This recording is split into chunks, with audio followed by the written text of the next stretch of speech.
Assalamualaikum warahmatullahi wabarakatuh.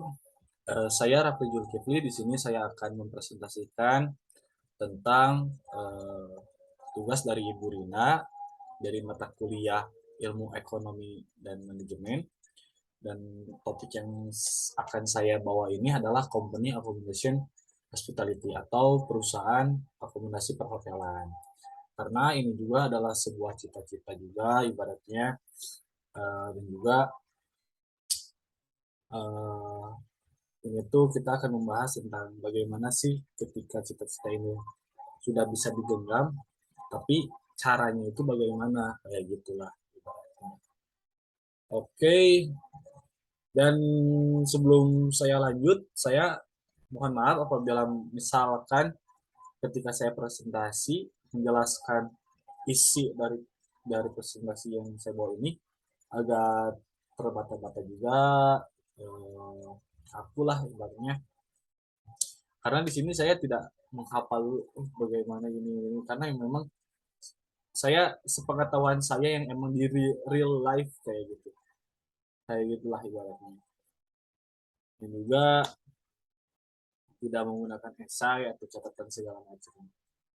Oke, kita masuk ke dalam menu. Nah, di sini saya menggunakan sistem presentasi ini, sistem POIC.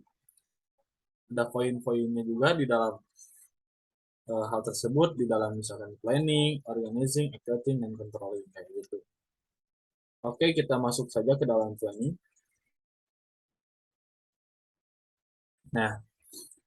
Nah, di dalam planning ini kita mempunyai 7 poin. Nah, yang pertama itu ada visi dan misi. Nah, kenapa di business plan harus mempunyai visi dan misi? Karena ya memang ini menentukan sebuah kultur juga, sebuah apa yang diharapkan pencapaian dari perusahaan tersebut, kayak gitu. Ketika misalkan kita membuat perusahaan hanya karena uang itu, kejam lah kayak gitulah. Terus ini juga membangun budaya, kultur dari sebuah perusahaan untuk tingkat kenyamanan si pelanggan juga ibaratnya. Terus eh, kenyamanan si pegawainya juga, karena kalau misalkan kita gak ada pegawai, wah ini bisnis gak akan jalan juga kan. Karena kita ibaratnya sebagai atasan atau sebagai bawahan kita tidak bisa semena-mena di dalam sebuah ruang lingkup seperti itu. Nah, kalau dalam misi kita ya memberikan kenyamanan, ibaratnya kesempurnaan dalam memberikan pelayanan terhadap tamu seperti itu. Nah, yang kedua ada penawaran produk dan jasa. Kenapa penawaran produk dan jasa ini kita bangun dalam kita bahas dalam planning? Karena ya memang awal emang awalnya itu seharusnya kita memikirkan apa sih yang harus ditawarkan kepada konsumen-konsumen di luar sana kayak gitu, dan harus bagaimana dalam menyikapinya atau ya cara menerapkannya kayak gitu. Misalkan dalam pengembangan produk kita harus apa gitulah ibaratnya untuk mencapai sebuah target, karena ya memang dalam sebuah perusahaan dalam misalkan dalam 1 harinya atau 1 hari, 1 bulan dan 1 tahun kita harus mempunyai sebuah target kayak gitu. Entah dari pelayanan, dari greeting segala macam lah ibaratnya, itulah pokok-pokoknya lah, fasilitas kayak gitu. Terus target pasar dan marketing plan. Nah, ketika kita membuat sebuah perusahaan ini, dan perusahaan yang akan saya buat ini ibaratnya bintang 4, bukan maksud karena nggak mau dah. Kenapa kan bintang 1 dulu, bintang 2, bintang 3, ibaratnya progres lah. Karena ya memang dalam sebuah perusahaan itu, dalam sebuah perusahaan hotel ini, kalau misalkan kita yang ingin membuat perusahaan ini, kita jangan setengah-setengah lah ibaratnya, harus langsung kayak gitu. Karena ya memang dalam bintang bintang 1, bintang 2, bintang 3 sekarang udah agak tertekan, tapi bintang 3 masih masih on point tuh. Bintang 3 masih on point. Tapi ini target yang cita-cita saya juga kan. Kayak gitu. Sebenarnya kalian mempunyai sebuah planning masing-masing lah kayak gitu. Nah, target pasarnya itu misalkan bidang 4 dalam fasilitasnya itu eh, ya restoran, kafe, terus juga tempat meeting, tempat wedding kayak gitu, ballroom itu harus kita apa sih atau gimana ya? Ya targetnya tuh kita ke apa gitu. Si ballroom ini buat apa siapa kayak gitu. Terus si kamarnya tuh misalkan dalam tipe kamar dalam 250 kamar kita gak mungkin cuma satu type room kayak gitu. Pasti misalkan yang pertama kita mempunyai deluxe room, yang kedua kita punya executive room, yang ketiga kita punya family room, yang ketiga kita punya junior suite, yang keempat kita mempunyai eh governor room, yang kelima kita mempunyai royal room kayak gitu. Nah, itu sangat ya ini adalah target pasarnya tuh kita dalam misalkan di Luxroom kita oh ke siapa. Misalkan Royal Governor itu ke siapa ya pasti yang duit lah kayak gitu. Kalau misalkan ruang meeting pasti kita targetnya itu ke pemerintahan karena pemerintahan mereka mempunyai budget yang harus dikeluarkan dalam setahunnya, anggaran-anggaran. Nah, kita itu targetnya itu kayak gitulah. Terus wedding. Nah, kayak gitu. Terus cara kita memasarkannya itu kayak gimana? Nah, ya kita secara global cara kita ya menekankan lagi ke dalam ya perusahaan kita tingkat globalisasi pas perusahaan kita didirikan kayak gitu. Analisis industri dan tingkat persaingan yang keempat nih.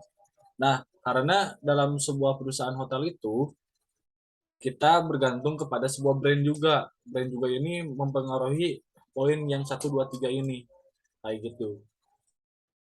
Tiap brand mereka mempunyai visi dan misi masing-masing. Jadi kita tinggal cari visi dan misi yang sesuai dengan kita. Terus ya yang kedua tiga itu urusannya brand lah kayak gitu. Karena ya memang ketika kita membuat sebuah perusahaan kita harus mencari brand terlebih dahulu karena ya memang si brand ini mempengaruhi faktor-faktor yang tiga poin tadi kayak gitu. Misalkan kita pas progres membuat perusahaan tersebut, nah kualifikasi si brand ini tuh bagaimana kayak gitu. Nah, apakah kualifikasi eh, gedung yang kita buat ini sesuai dengan bintang 4 atau belum kayak gitu. Karena pada dasarnya setiap brand mereka mempunyai kualifikasi bintang 4 bintang 5-nya kayak gitu. Karena ya brand brand itu paling mentok kalau mereka mempunyai karakteristik sendiri kayak gitu. Yang bintang misalkan brand A karakteristiknya eh, kualitas si gedungnya tuh ini udah setara dengan bintang 4. Ada yang brand B ini kualitas gedung yang sama tapi bintang 5 ada yang kayak gitu. Tapi saya akan mencari kualifikasi yang memang dua gedung saya ini masih bintang 4 belum saya bukannya pengen saya up kenapa gak bintang 5 aja karena ya memang percuma kalau misalkan bintang 5 tapi menurut pelanggan fasilitasnya tuh ini mah setara bintang 4 dibandingkan ini daripada ya mending kan kalau misalkan ini bintang 4 tapi kok kayak bintang 5 mending kayak gitu kan karena ya memang dalam segi brand juga dalam segi harga itu tidak mungkin sama kan walaupun ya tapi kadang bintang 4 ini bisa mengungguli bintang 5 dalam segi harga karena ya memang eh, hotel itu tidak menerapkan harga tentu kayak gitu. Kalau misalkan rame ini kenaikan dalam penjualan kamar itu pasti naik. Maksud pasti naik itu si harganya itu pasti naik. Kalau misalkan lagi sepi kita turunkan kayak gitu untuk memancing seperti itu.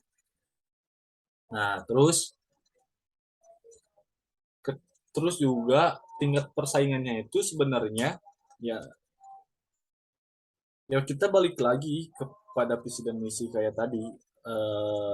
Emang visi misi kita sebagai owner itu pengennya kepada pelanggan tuh harus gimana kayak gitu. Apakah kita hanya ingin memberikan fasilitas yang di dalam gedung saja, atau ya kita memberikan fasilitas yang di luar, maksudnya tuh kayak kita memberikan view yang enak untuk dilihat oleh si tamu ini kayak gitu. Karena ya memang nggak semua tamu ingin menikmati fasilitas yang ada di dalam hotel seperti kolam renang dan lain-lain. Tapi juga mereka selalu kepengen uh, view yang bagus yang dilihat kayak gitu. Nah, terus ketika kita membangun sebuah hotel dan sebuah hotel yang kita bangun itu berdekatan dengan bintang 4 dan bintang 5. Nah, contoh aktualnya tuh kayak gini. Bintang 4 Holiday Inn dan bintang 5 Aquila. Itu berdekatan banget tuh. Yang apa ya? Yang domain bintang 5 tuh kan Aquila, tapi kenapa sih yang ramai itu si Holiday Inn ini banyak pelanggan, selalu ramai kayak gitulah setiap pekannya tuh. Yang saya ketahui ya, bukan saya karena veteran dari Holiday Inn atau saya alumni dari Holiday Inn, karena yang memang selama saya kerja di sana 1 tahun lebih, 1 tahun setengah, itu banyaknya Holiday Inn. Saya naik bertanya ke orang-orang, karena Aquila ini dulunya mempunyai trust issue juga, dan juga fasilitasnya yang kurang kayak gitu. Nah, itu yang jadi saya kepengennya tuh saya nyari kualifikasi brand yang ini kualifikasinya bintang 4 kayak gitu. Karena kita lihat dulu bahwa oh, brand ini visi dan misinya tuh kayak gini gini gini. Nanti itu jelas kelihatan. Oh, oh ya nih bagus nih. Kita sejalan juga kayak gitu. Terkontrol juga lah ibaratnya. Nanti adalah di controlling itu sih. Ini bakal dijelaskan. Eh, terus laporan keuangan. Nah, itu sudah jelas laporan keuangan itu nanti ada di sistem controlling juga akan dijelaskan. Dan ini juga laporan keuangan itu ke dalam sistem audit juga pasti akan dikontrol dalam entah itu 1 minggu sekali, 1 bulan sekali atau setahun sekali kayak gitu. Terus yang keenam itu teamwork. Kenapa sih kita harus mempunyai dalam sebuah perusahaan kita harus nyari orang-orang yang bagus dalam kerja sama tim. Karena ya memang dalam sebuah perusahaan itu kita kalau misalkan gimana ya tidak bisa bekerja sama, kita gak mungkin menjalankan sebuah perusahaan menjadi mencapai sebuah visi dan misi kita kayak gitu. Seperti ya kepengennya tuh kayak kita sebagai atasan, kita harus tahu apa kepengennya dan bagaimana kita memperlakukan sebuah bawahan kayak gitu. Nah, bawahan juga ke atasan itu kayak gimana? Karena si atasan ini mereka juga pasti melalui lah eh, dari bawah juga, mereka dari misalkan ya staf biasa terus naik naik naik naik dan jadi manajer kayak gitu. Karena ini ya kalau misalkan tipunya bagus ya udah visi dan misi ini bisa tercapai, dan si produk dan jasa ini untuk eh, memberikan pelayanan yang cukup bagus baik untuk tamu akan tercapai kayak gitu. Nah, yang kedua itu sudah jelas the sum of company principle kayak gitu.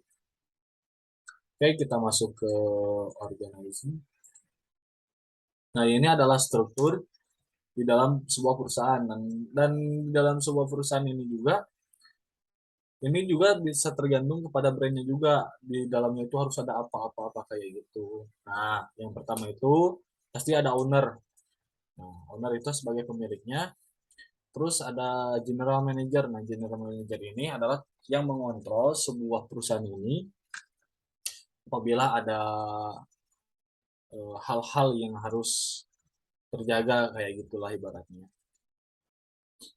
Nah, terus sebenarnya di bawah general manager ini ada juga room division manager. Nah, dia itu yang mengontrol semua housekeeping, HRM, dan executive front office. Jadi dia itu selaku bawahannya general manager ini eh, memiliki tugas ya untuk mengontrol semua departemen kayak gitu.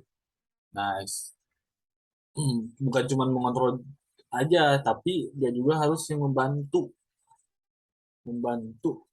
departemen lain kayak gitu. Nah, HRM itu tukang kontrol lah ibaratnya tukang controlling pada departemen lain.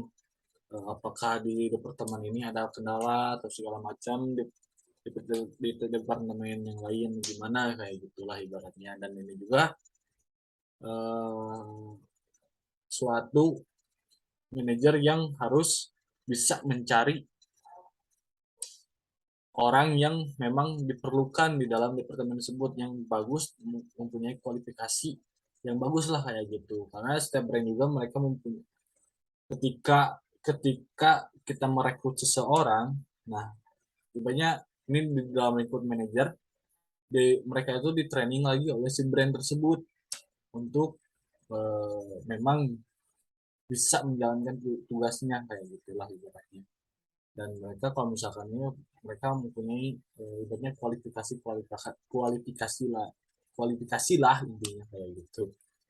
Nah, kita masuk apa sih executive housekeeping manager. Nah, executive housekeeping manager ini mereka dia ini yang mencangkup area kebersihan, kenyamanan, ya sign kayak gitulah ibaratnya untuk menjaga menjaga uh, si hotel tersebut kayak gitu dalam segi kamar, terus ruang meeting, kebersihan restoran, kafe, restroom dan segala macam kayak gitu. Asisten housekeeping yang membantu pekerjaan eksekutif housekeeping manager. Nah, kayak gitu. Terus bawahnya lagi ada SVP housekeeping, ada leader housekeeping. Kenapa SVP sama leader itu berbeda? Karena SVP itu dia itu tugasnya untuk kalau misalnya di housekeeping dia itu untuk pengecekan hanya bagian pengecekan kamar apakah kamar ini sudah ready atau belum kayak gitu. Dan juga ya dilaporkanlah kepada si front office ini, kepada SVP front office ini. Terus lalu itu bisa terjual kalau misalkan sudah ready kayak gitu lah ibaratnya. Leader itu yang membantu si staff-staff dan training ini.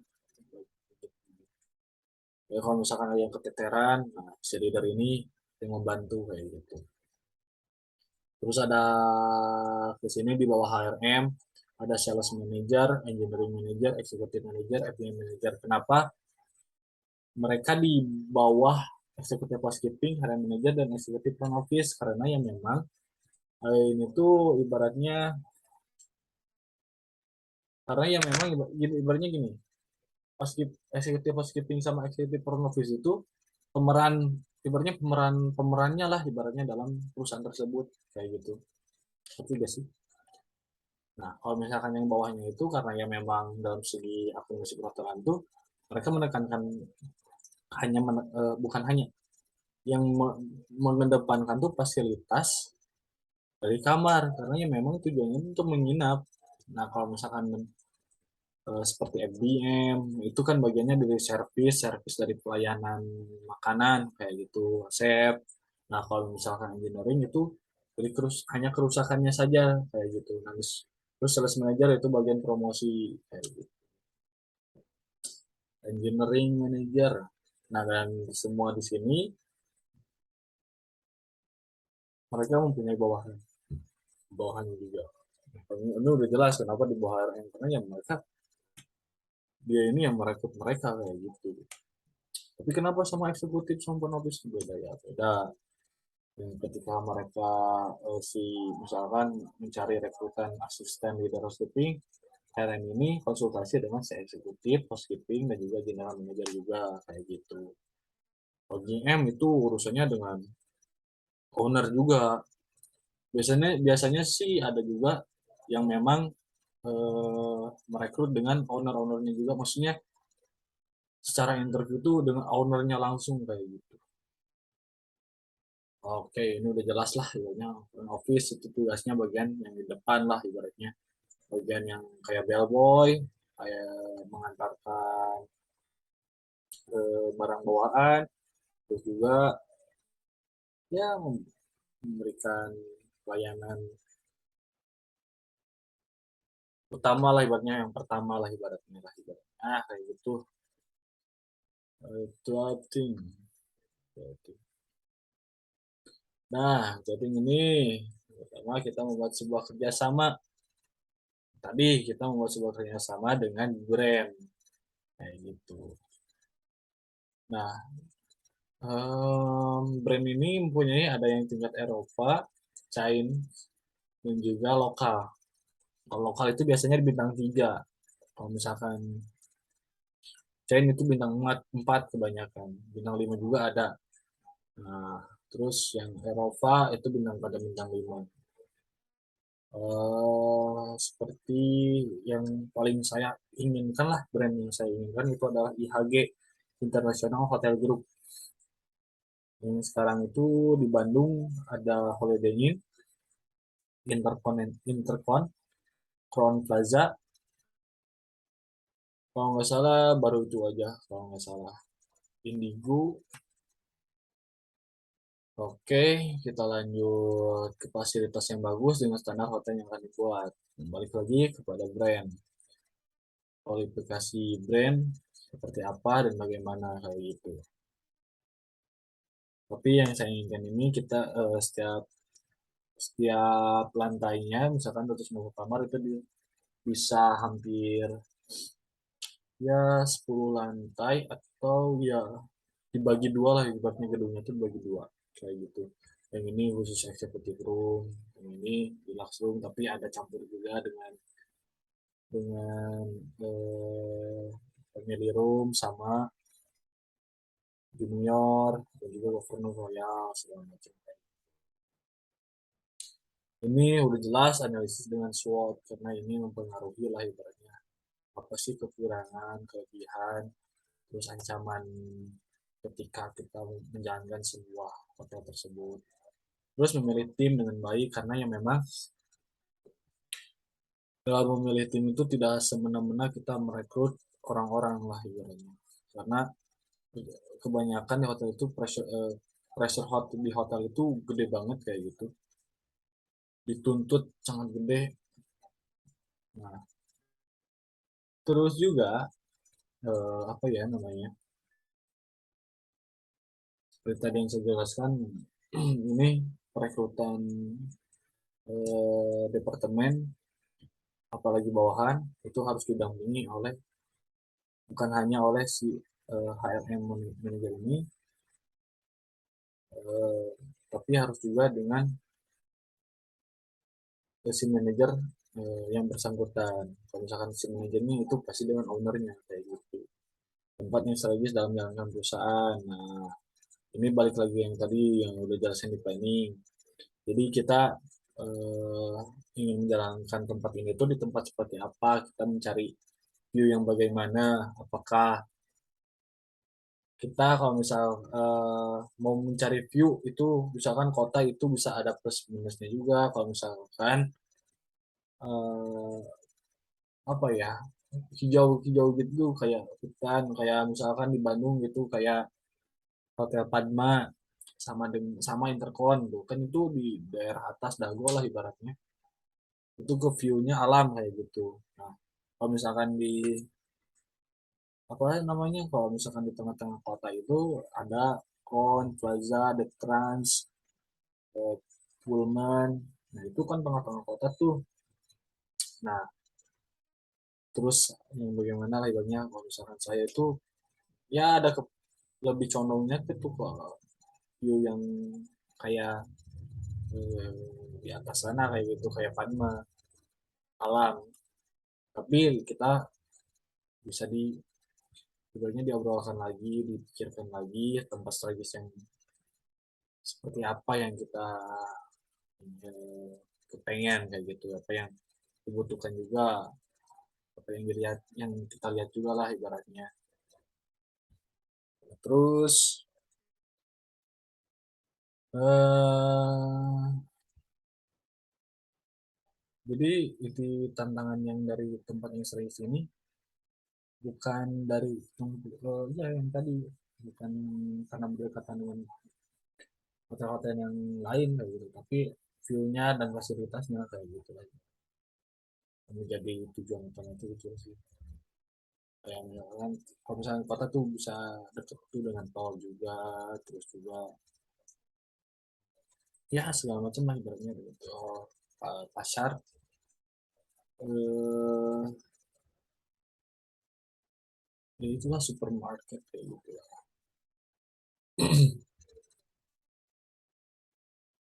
Saya tuh lupa kalau misalkan saya tuh brandnya kayak tadi lah ibaratnya kalau misalkan ada brand, kalau kepengen tuh saya brand dengan Eropa lah kayak gitu.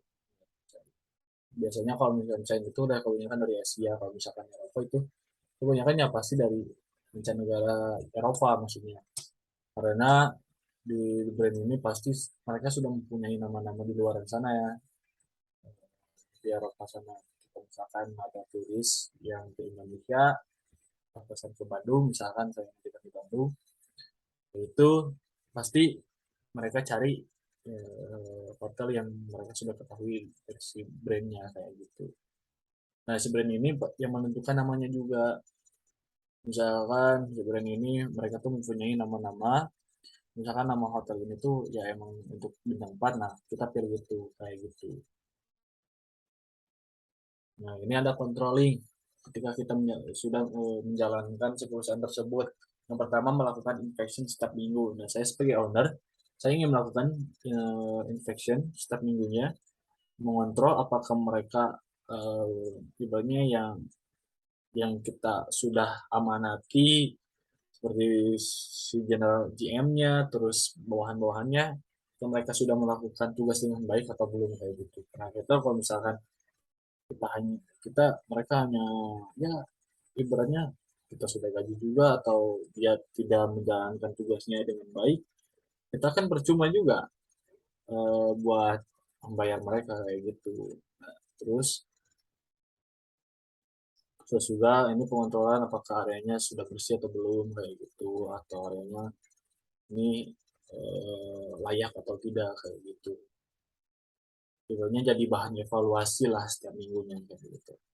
Nah, terus ada pengecekan keuangan. Nah, pengecekan keuangan ini sudah jelas ini dilakukan, nah, ya, turun ke melakukan audit internal dan eksternal. Nah, melakukan audit internal dan eksternal ini, yang internal itu dilakukan oleh orang-orang yang ada di dalam.